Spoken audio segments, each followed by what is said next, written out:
स्वागत है आप सभी का tech study ITI YouTube channel पर। ITI employability skills first year CBT examination questions की सीरीज में आज हम लोग करेंगे क्लास 15 एंड ये आपकी पूरी क्लास जो निमी का नया पीडीएफ जारी हुआ आपके एग्जामिनेशन से कुछ ही दिन पहले, उसी को हम यहाँ पे आपका कंप्लीट करवा रहे हैं। आज यहाँ पे आपका जो मॉड्यूल होने वाला है वो मॉड्यूल रहेगा आपका फाइनेंशियल एंड लीगल लिटरेसी। मतलब यहाँ पे आपको वित्तीय और जो कुछ लीगल कानूनी जानकारी होती है उसकी यहाँ पे इस चैप्टर में पूरी चर्चा की जाएगी। तो एक एक क्वेश्चन को अच्छे से समझते हुए चलेंगे जिससे आप एग्जामिनेशन में आसानी से बिना डरे बिना घबराए पूरे क्वेश्चंस को अच्छे से अटेम्प्ट कर सकें। ऊपर का एक ग्रीन जोन जो दिख रहा है ये सारा प्रीवियस क्लासेस में कंप्लीट हो चुका है। फाइनेंशियल और लीगल लिटरेसी 2 पार्ट में आपका कंप्लीट हो जाएगा। इसके बाद जो बचे हुए 5 मॉड्यूल हैं आने वाले पार्ट्स में ये भी आपके कंप्लीट हो जाएंगे। तो प्लीज़ वीडियो को लाइक करके साथ में चैनल को सब्सक्राइब करके बेल आइकन को दबा लीजिएगा और वीडियो को शेयर भी ज़्यादा से ज़्यादा कीजिएगा। आप लोगों के लिए हम वीडियो जरूर बनाते हैं इतना, लेकिन कई बार होता है बहुत सारे वीडियोज़ पे लाइक और व्यूज़ इतने कम आते हैं कि थोड़ा सा डिमोटिवेट हो जाते हैं हम अंदर से। तो प्लीज़ वीडियो को ज़्यादा से ज़्यादा प्यार दीजिएगा। स्टार्ट करते हैं क्वेश्चन। इस वाले मॉड्यूल का पहला क्वेश्चन होगा यहाँ पे एंड लास्ट में एक बोनस क्वेश्चन जो कि आप प्रीवियस पार्ट से हम रखते हैं आपकी रिवीजन के लिए, वो यहाँ पे आपको मिलेगा। उसका आंसर आप लोग कमेंट बॉक्स में ज़रूर कीजिएगा। क्वेश्चन यहाँ पे financial literacy is understanding the way money is. देखिए यहाँ कह रहा है जो वित्तीय साक्षरता है उसका मतलब यह समझना है कि पैसा, मतलब पैसे का क्या ना, पैसे के कई तरीके होते हैं। जैसे पैसा अर्न सभी करते हैं, बट अर्न करने के बाद आप उसे किस तरह से सेव करते हैं, कैसे खर्च करते हैं, कैसे इन्वेस्ट करते हैं, ये तीनों चीज़ें आपका यहाँ पे एक्चुअल में पैसा होता है। फाइनेंशियल लिटरेसी यही कि आप इन तीनों चीज़ों को क्या करें, समझें। ठीक है, कि पैसे को कैसे बचाना है, कैसे खर्च करना है और कैसे इन्वेस्ट करना है। तो ऑल ऑफ देम यहाँ पे राइट आंसर हो जाता है। ध्यान दीजिए, कभी भी आप जब मनी अर्न करना शुरू करेंगे, अभी आप लोग पढ़ाई कर रहे होंगे, इसके बाद जब भी आप जॉब करेंगे तो सबसे पहले ध्यान दीजिएगा, सबसे पहले आपको पैसा अगर आपके पास आता है, आपकी सैलरी आपके पास आती है, तो खर्च करने और सेव करने सबसे पहले आपको पैसा इन्वेस्ट करना चाहिए कुछ %, फिर आपको कुछ सेविंग करनी चाहिए, फिर आपको जो बचे उसमें से खर्च करना चाहिए। कभी भी जो पैसा आए उसमें से खर्च करने के बाद जो बचता है उसे सेविंग नहीं कहते। पैसा आए पहले सेव करिए फिर खर्च करिए, उसे सेविंग कहते हैं। इसका आप लोग ध्यान रखेंगे आगे, जो कि सारे लोग गलतियां करते हैं। हम लोग भी अपनी लाइफ में किए, बट आप लोग ये गलती कभी नहीं करेंगे, इसीलिए सारी चीज़ें पढ़ाई भी जाती हैं। आगे बढ़ेंगे। अगला क्वेश्चन यहाँ पे, costly things that are not essential for our survival are.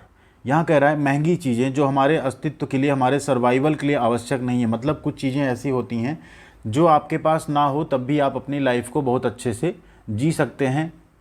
ठीक है, लेकिन कई बार होता है हमारे पास जब पैसा आता है तो हम सोचते हैं नहीं हमें वो चीज़ें चाहिए, मतलब वो हमारी नीड नहीं होती एक्चुअल में, वो हमारी विशेष होती है, हमारी इच्छाएं होती हैं, या ऐसा कह सकते हैं, उसी को हम कहते हैं लग्जरी।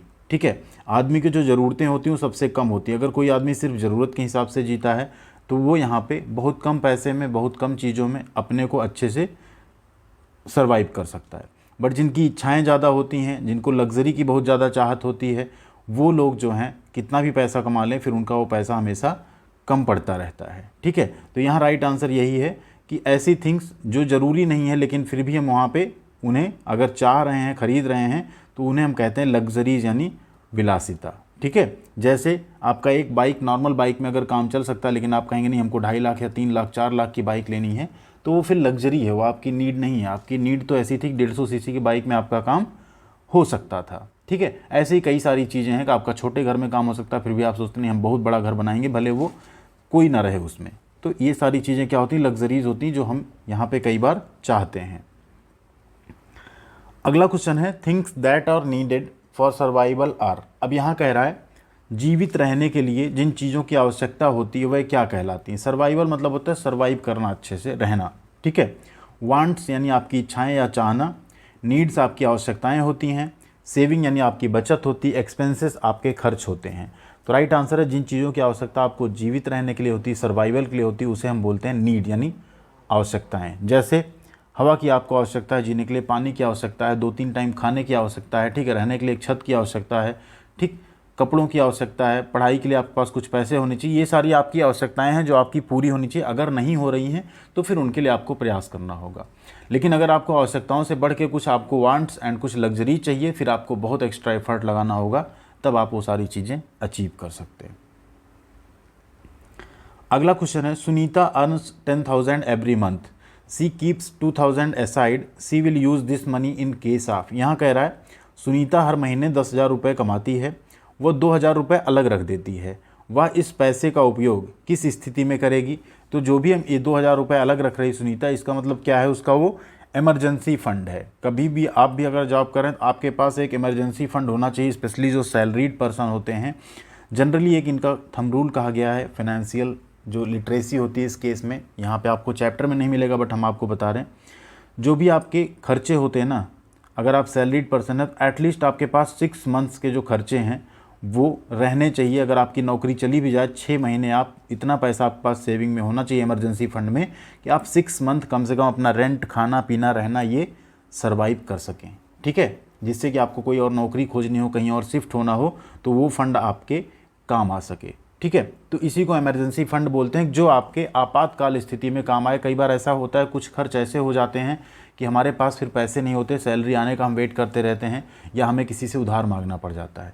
तो इमरजेंसी किसी के साथ भी हो सकती, कभी भी आ सकती, उसके लिए आपको कुछ ना कुछ सेविंग हमेशा करके रखनी चाहिए। ठीक है, तो यही यहाँ पे है राइट आंसर। इमरजेंसीज के लिए, आपातकाल स्थिति के लिए उन पैसों को बचा रही है। नेक्स्ट क्वेश्चन है, Gopi spends his salary on movies, groceries, house rent and clothes, where can he reduce his expenses to save some money. यहाँ कह रहा है गोपी अपना वेतन जो है फिल्मों में, किराने का सामान खरीदने में, घर का रेंट देने में और कपड़ों पे खर्च करता है। वह अपने खर्च को कम करके कुछ पैसे कहाँ बचा सकता है? पैसे देखिए, जब भी आपके पैसे, आपका टाइम कहीं पे अगर आप खर्च कर रहे हो ना, तो बहुत ज़रूरी हो जाता है कि आप उसे मॉनिटर करें कि आप अपना पैसा, एंड टाइम भी बहुत कीमती होता है, आप लोग स्टूडेंट हैं इसलिए हम टाइम की भी चर्चा कर रहे हैं। आप अपना टाइम कहाँ पे इन्वेस्ट कर रहे हैं, कहाँ पे खर्च कर रहे हैं, वो बहुत ज़रूरी होता है जानना। तभी आप ये समझ पाएंगे कहाँ आप गलत खर्च कर रहे हैं, कहाँ आप नीड या ज़रूरत के हिसाब से खर्च करें। जैसे फिल्में देखना, वो चाहें तो कट कर सकते हैं, बट किराने का सामान, घर का किराया और कपड़ों पे तो खर्च होगा। तो यहाँ पे फिल्में सबसे पहले कट की जा सकती हैं, यानी वो फिल्मों पे पैसे जो है खर्च कम करके कुछ पैसे बचा सकता है। ठीक है, इसी तरह से आप लोग भी अपना पैसा और टाइम दोनों कहाँ खर्च कर रहे हैं उस पर ज़रूर पैनी नज़र रखिएगा, क्योंकि जहाँ आप अपना टाइम खर्च कर रहे होंगे ना कहीं आप उसी डायरेक्शन में वैसे ही बनते चले जाएंगे। जिनके साथ बिता रहे होंगे, जिन चीज़ों पे बिता रहे होंगे, वही चीज़ें आपको लाइफ में मिलेंगी। इसी तरह से पैसा भी है, आपको ज़रूर देखना चाहिए कि आप कहाँ पे कितना खर्च कर रहे हैं, क्या वहाँ सच में ज़रूरत है या नहीं है। अगला क्वेश्चन है, all financial activity can be done through a space. यहाँ कह रहा है सभी जो वित्तीय गतिविधियाँ हैं वो किसके माध्यम से की जाती हैं? बैंक के माध्यम से, स्कूल यानी स्कूल्स के माध्यम से, कॉलेजेस के माध्यम से, या वर्क प्लेस। ठीक है, जहाँ आपका कार्यस्थल है। तो वित्तीय गतिविधियाँ आपकी कहाँ होती हैं? बैंक में। पैसे आप बैंक में जमा करते हैं, लोन आप बैंक से ले सकते हैं। ठीक है, तो सारी चीज़ें कहाँ से हो रही हैं? आपके बैंक से हो रही हैं। अगला क्वेश्चन है, institution licensed by the government to keep money safe is. यहाँ कह रहा है धन को सुरक्षित रखने के लिए सरकार द्वारा लाइसेंस प्राप्त संस्थानों को हम क्या कहते हैं? हॉस्पिटल यानी अस्पताल, बैंक, पंचायत या असेंबली। तो कहाँ वो है? बैंक। सरकार द्वारा लाइसेंस प्राप्त क्या है? एक संस्थान है जो आपके पैसे को सुरक्षित रखने के लिए बनाए गए हैं। ठीक है, हॉस्पिटल्स वगैरह में तो आपके पैसे खर्च होते हैं, वहाँ पैसे नहीं सुरक्षित रख सकते आप। नेक्स्ट है question, when a person deposits a fixed sum of money every month it is account. जब कोई व्यक्ति हर महीने एक निश्चित राशि जमा करता है, मतलब हर महीने मान लीजिए आप 2,000 रुपये किसी एक अकाउंट में जमा कर रहे हैं, तो हर महीना मतलब एक साइकिल आपने बना ली, हर मंथ में इतनी तारीख को हम इतना जमा करेंगे। ठीक है, तो ऐसे खातों को हम लोग बोलते हैं रिकरिंग डिपॉजिट, आवर्ती जमा खाता।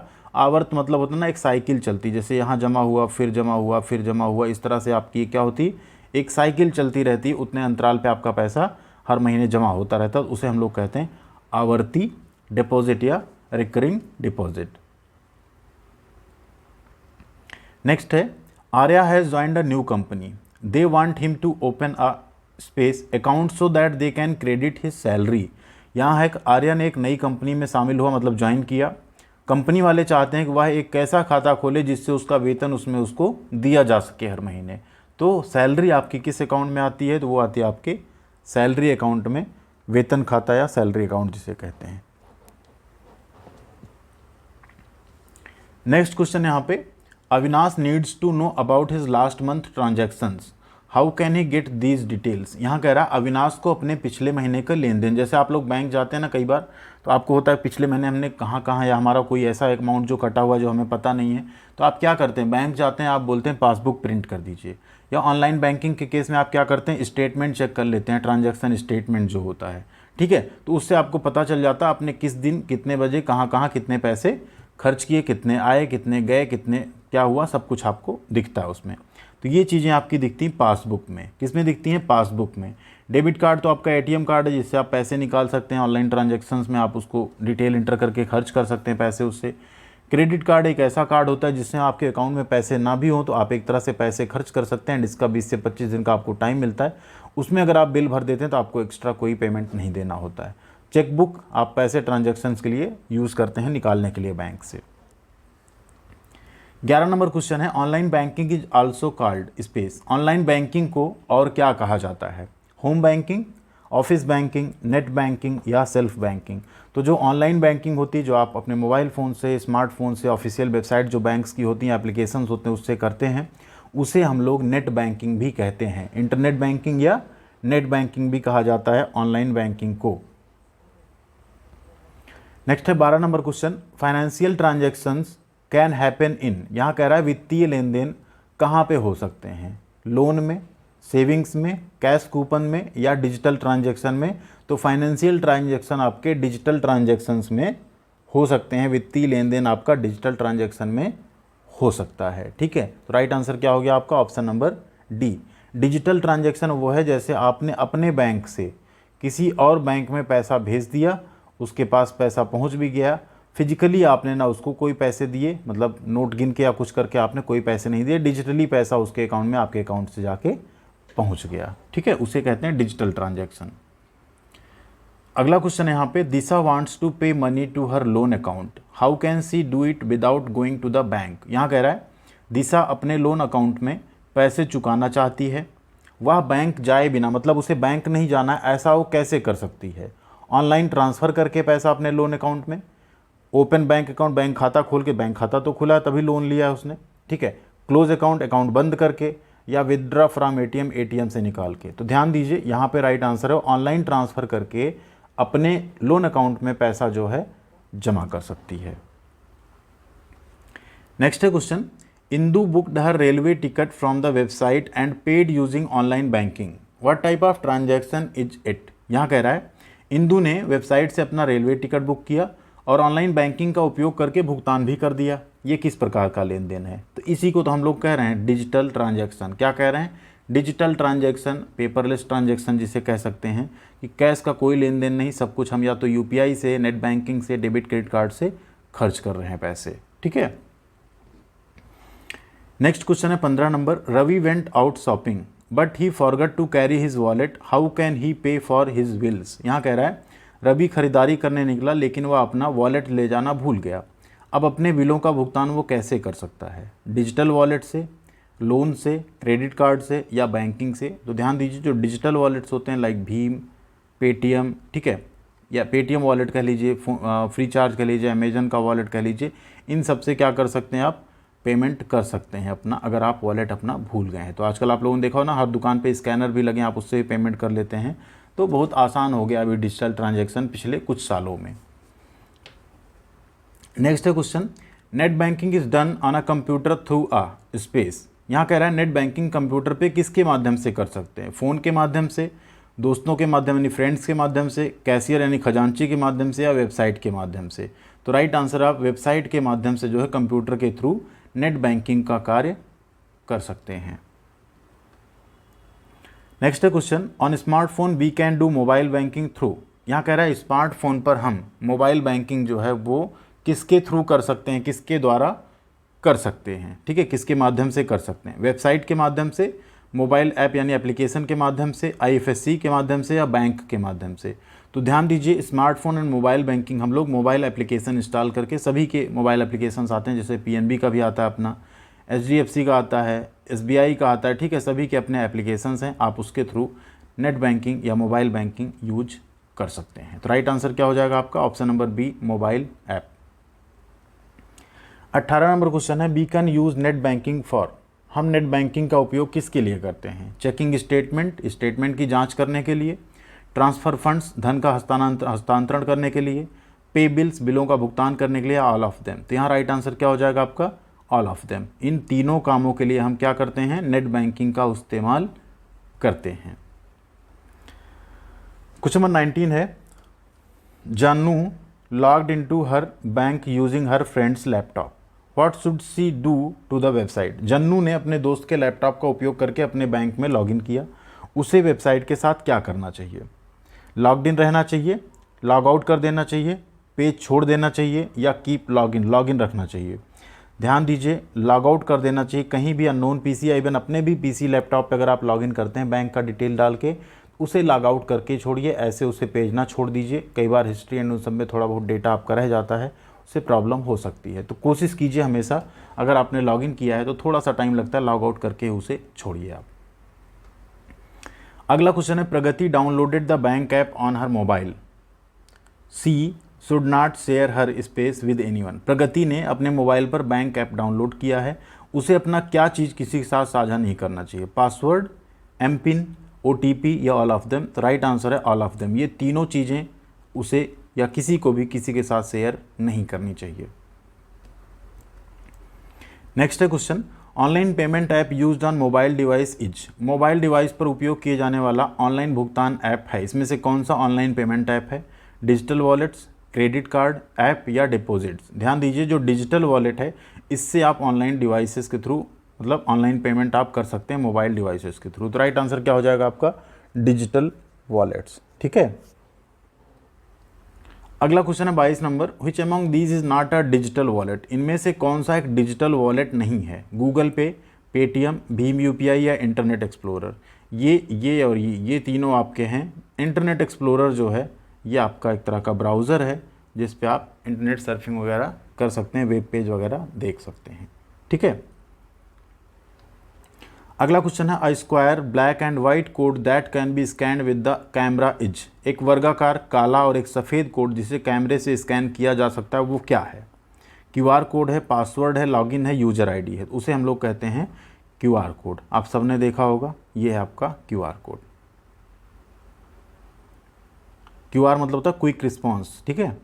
नेक्स्ट है question, on a bank holiday which of these methods can not be used for by साहब, ठीक है, बाई साहब फॉर मनी ट्रांसफ़र। बैंक अवकाश के दिन साहब द्वारा धन हस्तांतरण के लिए इनमें से किस विधि का उपयोग नहीं किया जा सकता? ध्यान दीजिए, किया जा सकता है नहीं बोला, नहीं किया जा सकता है।